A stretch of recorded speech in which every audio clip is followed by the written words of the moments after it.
भारतीय संस्कृति भारतीय वेद भारतीय उपनिषद रे नमस्कार विषय रे विस्तृत भाव रे वर्णना अछि जहाँ कहा जाए जे नमस्कार होची आमर गोटे संस्कृति आमर परंपरा आमर निदर्शन एवं हिंदू धर्म रे गोटे समर्पण भावर यथार्थ प्रतीक होची एई नमस्कार।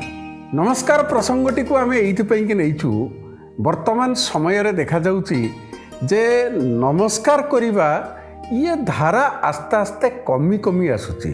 का पाखरे कमुची जो नुआ जेनेरेशन जो माने आसुचंती पिला माने जो माने आसुचंती बा बड़ लोक माने मध्य अनेक समय रे ए नमस्कारटी को आमे कौनसी ना कौनसी कारणरू ग्रहण करि पारुना हंती।